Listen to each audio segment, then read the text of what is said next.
And in terms of the opening is really important, just like the Iliad. So we really pay close attention to that. And Virgil's opening makes very clear right from the beginning his debt to Homer and how in some ways he's rewriting Homer. So the first words of the epic are in Latin, it's written in Latin, arma virumque cano. So I sing of arms and a man. So they recalls both of Homer's epics. It recalls both the Iliad and the Odyssey. So the first word of the Iliad is rage or wrath, menon, and it's the subject is war or arms, right? And the first word here is arma, so or of arms. And the first word of the Odyssey is man, andra, and the subject is the adventures of one person, one man. And here it's again our arma and virumque. So virumque is and of a man, and cano is the I sing part. So the first two words have to do with the first two words of each of the Homeric epics quite explicitly. And the Aeneid's larger goal is stressed from the very beginning as well. So Aeneas is fated to found the Roman people, and the epic is as much about the inevitability of Rome as it is about Aeneas. So it tries to go beyond, I guess you could say, the Homeric epics in terms of talking about the heroism of one individual and showing how that one individual is connected to the fate of the entire people. Aeneas's fate is constantly and consistently pictured as leading to the founding of Rome. So in seeing this individual, we're seeing the playing out of the history and the fate of the greater Roman society. So I'll just go over quickly what we see in the first book. We're quickly introduced to some of the major characters, both gods and individual human characters. So first of all, we see Juno, and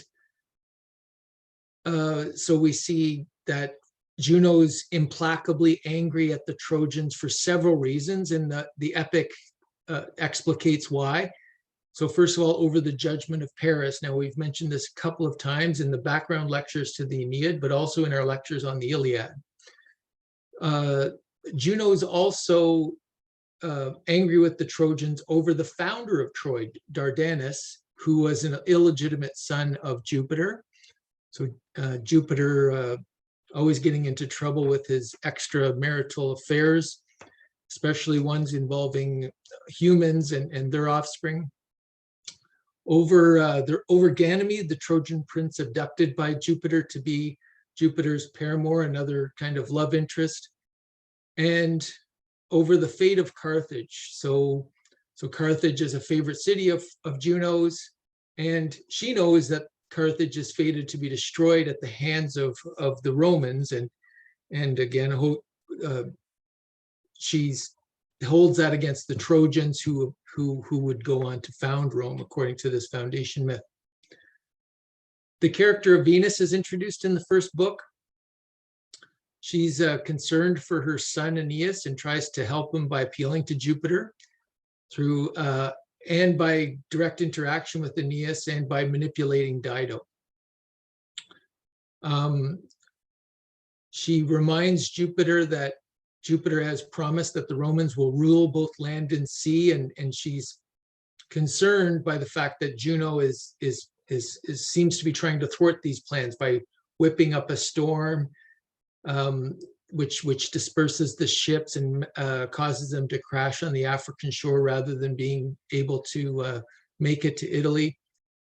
She then appears in disguise to Aeneas shortly after he's made landfall in Africa and tells him to seek help from Dido, the queen of Carthage, and informs him that 12 of his ships survived the storm and only one was lost. He had thought that they all were lost. And she later manipulates Dido by forcing her to fall in love with Aeneas.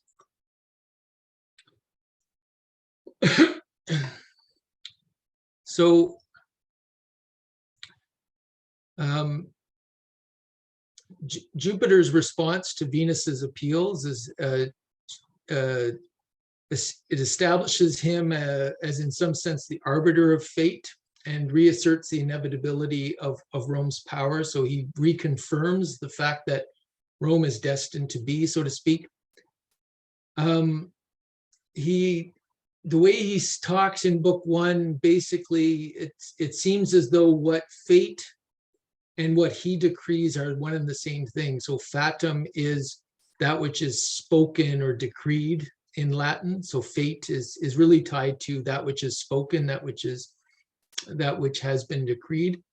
And in a way, it's almost as though Jupiter is the one decreeing, but that's not entirely the case. Much as with the fates with fate in the Iliad, fate binds the gods as well, including Zeus, including Jupiter. He declares that he's given the Romans power without limit, imperium sine fine, and he prophesies the advent of a descendant of Venus who will bring power and peace to Rome. So a Trojan Caesar. And this probably is referring to Augustus. And remember, Augustus is the Caesar, the ruler at the time of Virgil's writing. And in some ways, we could see the epic as a celebration of this rule, and Aeneas as this hero that kind of emulates the path of Augustus, or prefigures it in some way. This Caesar says Jupiter will shut unholy rage, or furor impius, up in the closed gates of the Temple of War. So remember, Augustus had shut those the gates of Janus to symbolize peace after the long Roman civil wars. And this phrase furor impius, so unholy rage, or like literally impious madness, right? So it's as opposed to what Aeneas embodies piety. Pietas is that sense of duty to all to whom one has a duty, to family, to my fellow members of the community, to the gods. I'm always thinking about my duty to others if I'm pious, if I'm exemplifying this virtue of piety or pietas.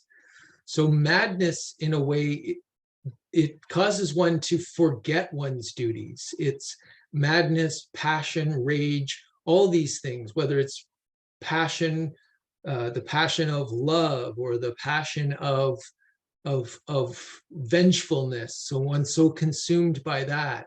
One's consumed by kind of an insane rage or madness that causes one to forget one's higher purpose and calling. Okay, so we need to keep in mind how this will be opposed throughout the epic to the mission of Aeneas. So Aeneas' mission, the mission of Rome, is only to be achieved through this virtue of piety, but it needs to happen in contradistinction to and overcome, in a way, this unholy rage or this impious furor. And in some ways, it's inextricably linked. As we mentioned, when we were talking about the foundation myths, Rome is constantly, reminds itself of its violent beginnings. It has violent beginnings, and the violent beginnings are echoed in this epic. I remember I mentioned that the last action for Aeneas is the killing of Turnus, and so he kills Turnus. It's the last image we have of the epic. It's the last image of Aeneas that we have, and we're reminded that the greatness that is Rome can only be achieved through also this kind of furor impius. So there is a rage inextricably bound to the piety, and it's difficult to separate them as much as Aeneas tries to, as Virgil tries to, as the Roman Republic tries to. In his first speech, I think I mentioned last time about the first two speeches. Pay close attention to those in book one, the first two speeches of Aeneas. And so there's a storm sent by Juno, and in the midst of this storm, it looks like all's lost, and he's in a moment of despair, and he's speaking as a private individual to himself, so to speak. And it alludes to a similar speech. It's very similar to a speech spoken by Odysseus, who's alone and wrecked at sea. And in this speech, Aeneas is anguished and longing for home, and he's despairing his plight, and he's saying, it would have been far better to have died in Troy than be where he is. And then the second speech is delivered to his comrades after the storm has scattered the fleet, and he's trying to rally them, so to speak. They assume that their other 13 ships are lost, and he needs to encourage and hearten his men and remind them of their destiny, remind them of their duty. And that's a far different speech, and we'll kind of look at them in a second. So in comparing the two speeches, we're reminded of the private and the public sides of Aeneas, okay? We're reminded of the tension between the two. The tension is a big part of the theme of the epic, I want to say. So in the founding of the greatness that is Rome, there's nobility and pietas. However, there's also something that has to be sacrificed, and that's personal attachments. And that's part of the burden or the molus that is Rome. So the first speech, as I said, is to himself, and he says he would have preferred to have died in Troy, as did the others, before their father's eyes. So in Latin, that's ante ora patrum, so literally, I guess, before the face of the father.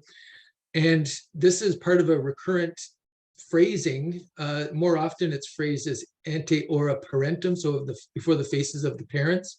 So he would have preferred to have died before the faces of the parents, just as these other heroes had died, these other Trojan heroes. And why I think it's echoed so often, why this phrasing and this as a horrible way to die and a horrible fate is it signifies, let's say, the threat in the poem to the future. So if children die before the parents' eyes there, or before the parents' faces, it's an example where the parents see that their hopes for the future, their hopes for their offspring are dashed, right? And it's something that is you're not expecting as a parent. It's probably the most horrific thing you can imagine as a parent, and in specifically with respect to Aeneas, it signifies, if he's thinking about, let's say, the death of his own son Ascanius, or Iulus, the other name for Ascanius, the destiny of Rome, the future of the Trojans, and then the Trojan/Roman race, and his own family legacy and continuity.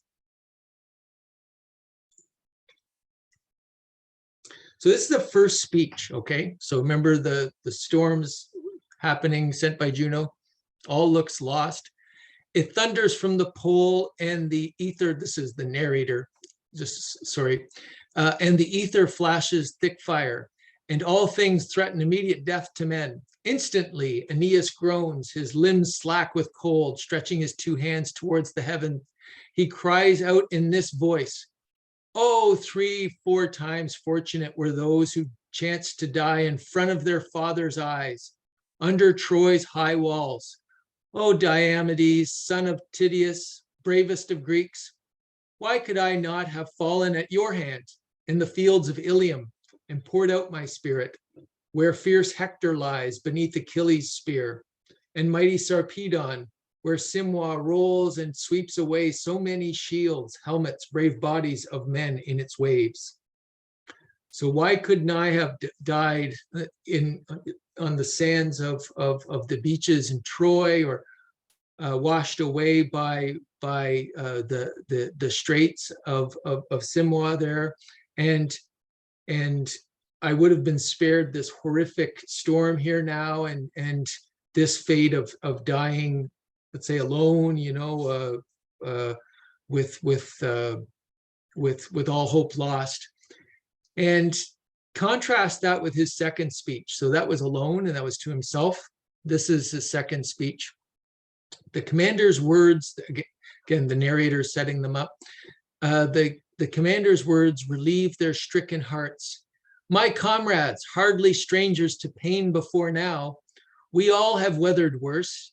Some God will grant us an end to this as well. You've threaded the rocks resounding with Scylla's howling rabid dogs, and taken the brunt of the Cyclops' boulders too. Call up your courage again, dismiss your grief and fear. A joy it will be one day, perhaps, to remember even this. Through so many hard straits, so many twists and turns, our course holds firm for Latium. There fate holds out, a homeland calm at peace. There the gods decree, the kingdom of Troy will rise again. Bear up, save your strength for better times to come. So a couple of things to note in this speech, which I think is a good one, let's say, in terms of the rhetoric of leadership. So let's think about, again, this in terms of the theme of the course, war and literature, and how one of the themes we were thinking about is leadership, and how literature presents warrior leaders. And Agamemnon, we saw, didn't turn out to be such a great warrior leader. He didn't really read his men very well. He lost touch with them. He lost touch with himself. He lost touch with himself in terms of a prideful arrogance and prideful kind of greed over titles and conquest, and mistakenly gave speeches at the wrong time that did not suit the men. So thinking at one time that if he said, let's go back to Greece, that would have a reverse psychological effect and would rouse them. But in fact, it had the opposite. They were, let's do that. And ended up giving that order 3 times. And as I said, it was only because of Diomedes and Odysseus stepping in the other 2 times that we even have a story of the Iliad at all. Think of that as in contrast with Aeneas here. So Aeneas knows what his men need to hear. They're desperate. And as the narrator points out, the commander, Aeneas's words, relieve their stricken hearts. So their hearts are in despair. They think all is lost, and they're not sure if they can continue. And these words bring them back and rouse them. I also want you to keep this in mind, let us say, and there's a couple of famous speeches from Henry V, Shakespeare's Henry V, that we'll be reading in a couple weeks, okay? So there too, think about the types of appeal that the good military leader makes to the souls of the people under his or her command. So that in Henry V, we'll see similar appeals to how this will soon be over, and we will look back, and we'll think this nothing. Similar appeals to our cause is divinely ordained and just, okay? And that the gods will see to a positive end for it, okay? So senses of divine providence in a Christian context for Henry V, here in this kind of context of the Roman gods, the sense that the gods will be guiding them to a positive end, as well as the sense of their ability in the future to look back at this as a heroic time. Both of those kind of arguments, those rhetorical flourishes, are at play in both those speeches. So right after that second speech, Aeneas had been saying these words about, don't worry, nothing to worry about. And then we go back to the narrator, and the narrator kind of undercuts all of those. And we see these as let's say, merely the rhetoric of the leader, maybe merely some nice glossing of almost a political speech, so to speak, to convince the masses, to convince the troops. And the narrator comments, brave words, sick with mounting cares, he assumes a look of hope and keeps his anguish buried in his heart. Okay, so I guess there's a couple ways to look at that. This, it's kind of could be seen as the again, merely rhetoric, or a rhetorical ploy used to manipulate the men, and a kind of deceitful language. But also, I think, on the other hand, and probably more prevalently, we see that as a kind of a heroic swallowing of one's own private fears and one's own concerns in order for the betterment of the whole, in order to bring up and make better those around them. And remember, that's kind of one of the functions of leadership, like, so. And when I have the unfortunate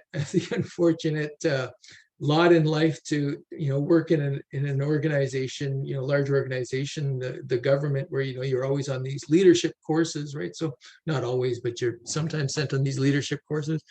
And so there's a lot of ink is spilt in the kind of the circles around leadership and management and administration studies around the difference between management and leadership. Okay, so anyone can manage, and organize and direct a project or people, but I guess the thinking is that in leadership you're doing something different. So in being a leader, what are you doing? So I would say what we see in the literature is that the leaders, the great leaders we see in the great stories, are ones that make the people around them better, and it's kind of like what you see around, in the NFL, or Super Bowl was last night, when they talk about great leaders in sports, they say, oh, he makes everybody on his team better, or she makes everyone on her team better.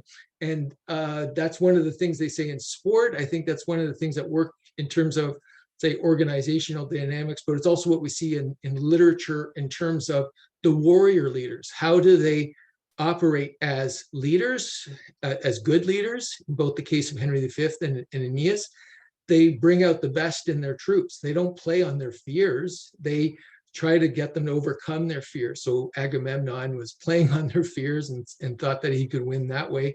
But here Aeneas and Henry V, as we'll see, allow them to be better than what they would otherwise be, allow them to be the best selves that they can be, allow them to overcome fear, allow them to be directed toward a goal that is higher than themselves, and to see themselves in that goal as opposed to their own petty individual concerns.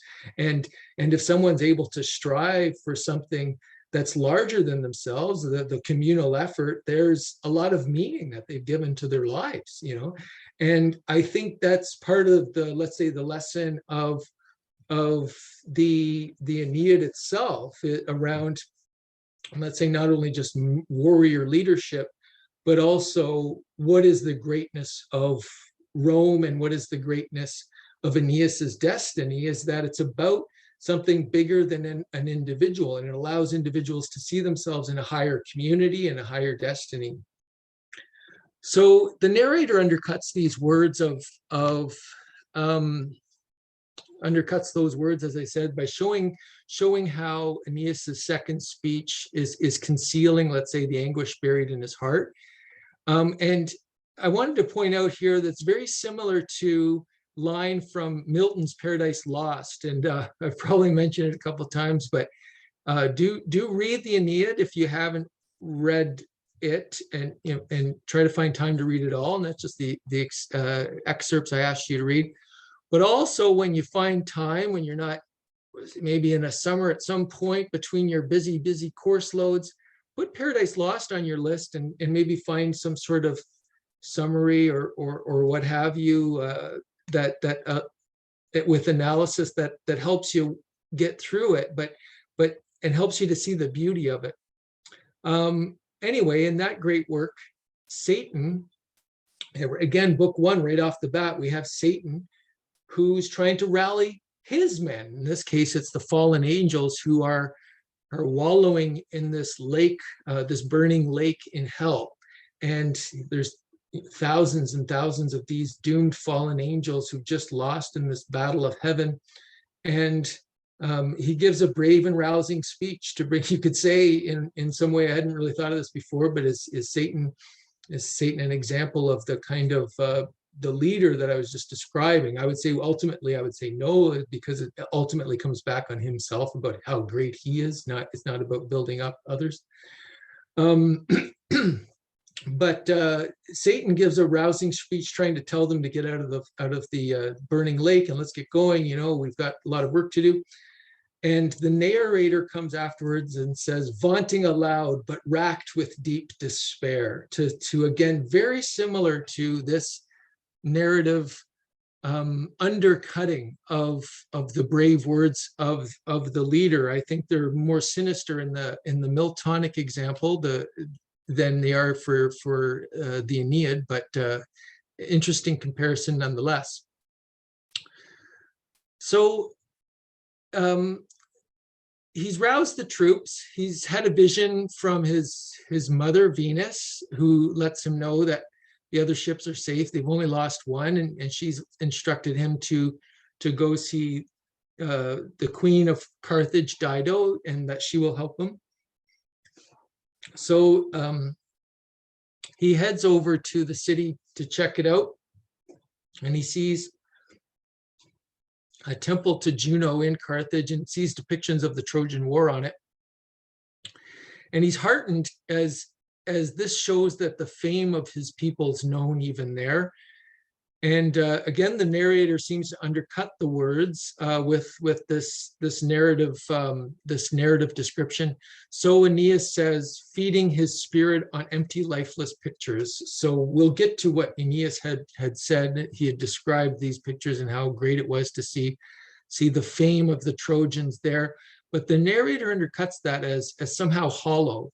If your only, let's say, permanence is in these lifeless pictures, then that's not much, apparently. If it's just lifeless pictures, then you need more in terms of being, let's say, a higher accomplishment that transcends, let's say, an individual lifetime. So here's the description of that scene. Begin with the narrator. Here in the grove, something new appeared that calmed his fears. For the first time, Aeneas dared to hope for safety and to put greater trust in his afflicted fortunes. While waiting for the queen in the vast temple, he looks at each thing, while he marvels at the city's wealth, the skill of their artistry, and the products of their labors. He sees the battles at Troy in their correct order. I'm just going to pause there. So the Aeneid is one of these books where the more you read it, every line resonates and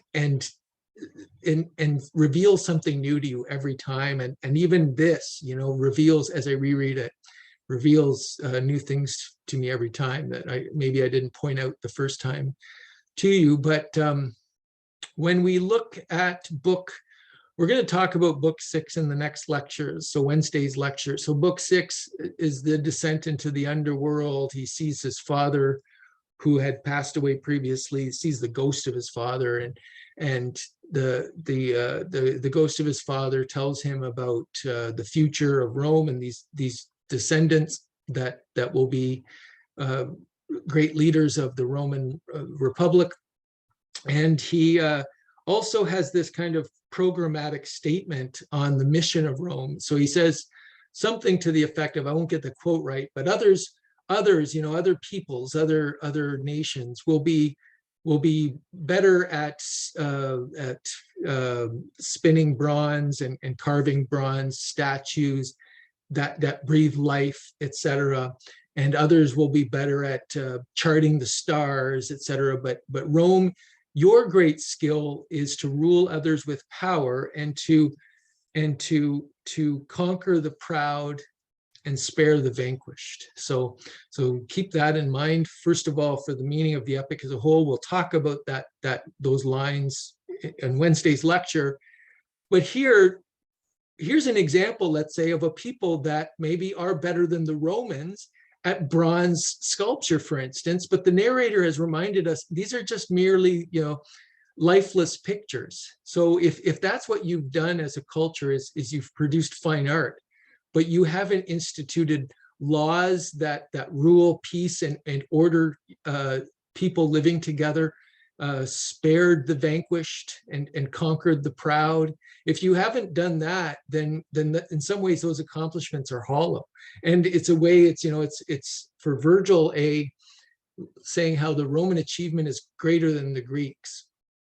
So I was saying, back to this quote, we're around here. He said, while he marvels at the city's wealth, the skill of their artistry, that's what reminded me of that passage, and the products of their labor, he sees the battles at Troy in their correct order, the war known through its fame to the whole world, the sons of Atreus, of Priam and Achilles angered with both.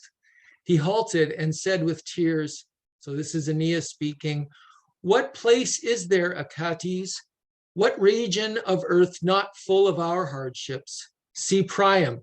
Here too virtue has its rewards. Here too there are tears for events, and mortal things touch the heart. Lose your fears, this fame will bring you benefit.